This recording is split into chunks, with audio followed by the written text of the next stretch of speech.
ஆண்டவரும் இரட்சகருமான இயேசு கிறிஸ்துவின் ஈடு இணையற்ற நாமத்தில் அன்றன்றுள்ளப்பம் வாசகர்களுக்கு எங்கள் அன்பின் வாழ்த்துக்கள்.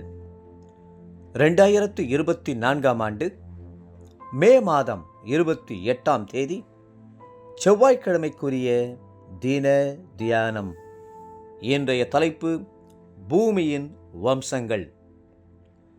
ஆதியாகமம் 12:3 சொல்லுகிறது, பூமியில் உள்ள வம்சங்கள் எல்லாம் உனக்குள் ஆசீர்வதிக்கப்படும்.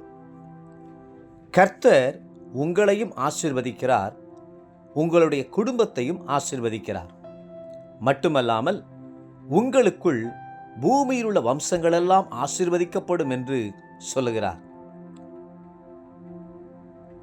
கர்த்தர் ஆபிரகாமாய் இருந்தவரை ஆசீர்வாதமாய் மாற்றும்படி அவருடைய பெயரை மாற்றி, நான் உன்னை திரளான ஜாதிகளுக்கு தகப்பனாக ஏற்படுத்தினபடினால் உன் பேர் ஆபிரகாம் என்னப்படும் என்று சொன்னார்.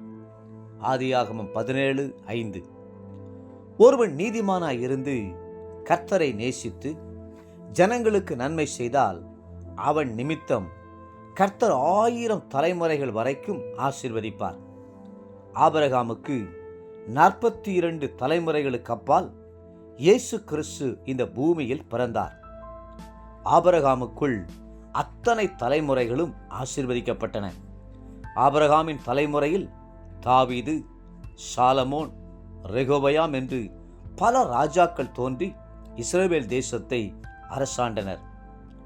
இயேசு ஒருமுறை தேவாலயத்திற்கு வந்தபோது 18 வருடங்கள் எவ்வளவேனும் நிமிர முடியாத கூனியாயிருந்த ஒரு ஸ்திரியை கண்டார். ஆபிரகாமின் நிமித்தம் அவளுக்கு நன்மை செய்ய விரும்பிய இயேசு, ஆபிரகாமின் குமாரத்தியாகிய இவளை ஓய்வு நாளில் இந்த கட்டிலிருந்து அவிழ்த்துவிட வேண்டியதில்லையா என்று சொல்லி கட்டவிழ்த்து விட்டார். லூக்கா 13:16. சகேயுவை ஆண்டவர் சந்தித்த போது ஆபிரகாமை நினைவு கூர்ந்தார். இன்றைக்கு இந்த வீட்டுக்கு ரட்சிப்பு வந்தது, இவனும் ஆபிரகாமுக்கு குமாரனாய் இருக்கிறானே என்றார். லூக்கா 19:9. ஆபிரகாமுக்குள் பூமியின் சந்ததியெல்லாம் ஆசீர்வதிக்கப்படும் என்று சொன்னவர் ஆபிரகாமை நினைத்து சகேயுவுக்கு ரட்சிப்பின் சந்தோஷத்தை கொடுத்து ஆசீர்வதித்தார். ஒரு தகப்பன் மேன்மையான அந்தஸ்தில் இருந்தால் பிள்ளைகளுக்கு மரியாதை கிடைக்கும். தகப்பனுடைய பெயரை சொல்லி அவர்கள் பலவற்றை சாதிப்பார்கள். தகப்பன் நீதிமானாய் இருந்தால் பிள்ளைகளுக்கு கர்த்தருடைய கண்களில் இரக்கம் கிடைக்கும். கர்த்தர் உங்களை தலைமுறை தலைமுறையாக ஆசீர்வதிப்பார். பவுல் தீமோத்தேயுவுக்கு எழுதும்போது விசுவாசத்தில் உத்தம குமாரன் என்று எழுதுகிறார். தகப்பனுடைய ஆசீர்வாதம் பிள்ளைகளுக்கு வருவது போல அப்போஸ்தலனாகிய பவுலின் ஆசீர்வாதம் தீமோத்தேயுவுக்கு வந்தது. நீங்கள் மற்றவர்களுக்கு ஆவிக்குரிய தகப்பனாய் மாறுவது எப்படி? ஒரு தகப்பனுடைய ஸ்தானத்திலிருந்து மற்றவர்களை அன்போடு கண்ணோக்கி பார்த்து அவர்களை வாழ்த்துங்கள். வேதாகமத்தின் சத்தியங்களை எடுத்துச் சொல்லி அவர்களை ஆசீர்வதியுங்கள்.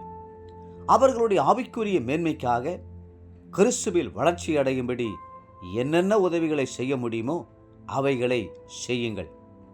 ஐயா, உங்கள் மூலமாய் நான் நோயிலிருந்து விடுவிக்கப்பட்டிருக்கிறேன், பிசாசின் பிடியிலிருந்து காக்கப்பட்டிருக்கிறேன், உங்கள் மூலமாய் நற்செய்தியை கேட்டு ரட்சிக்கப்பட்டிருக்கிறேன், நீங்கள் ஜெபித்த போதுதான் நான் பரிசுத்தாவின் அபிஷேகம் பெற்றேன் என்று ஜனங்கள் உங்களை குறித்து சொல்ல வேண்டும். இன்றைய நினைவிற்கு 72 சங்கீதம் 17 சூரியன் உள்ள மட்டும் அவருடைய நாமம் சந்தான பரம்பரையாய் நிலைக்கும். மனுஷர் அவருக்குள் ஆசீர்வதிக்கப்படுவார்கள். எல்லா ஜாதிகளும் அவரை பாக்கியமுடையவர் என்று வாழ்த்துவார்கள். இன்றைய வேத வாசிப்பு காலை 2 நாளாகமம் 4, 5 மற்றும் 6 அதிகாரங்கள். மாலை யோவான் 10 அதிகாரம் 24 42 முடிய. அன்புக்குரிய அன்றன்றுள்ளப்பம் வாசகர்களே, மீண்டும் உங்களை வாழ்த்துகிறோம். நீங்கள் கர்த்தரால் ஆசீர்வதிக்கப்பட்டவர்கள். அநேகருக்கு ஆசீர்வாதமாய் இருங்கள். கர்த்தர் தாமே உங்களை ஆசீர்வதித்து மென்மேலும் உயர்த்துவாராக. ஆமேன்.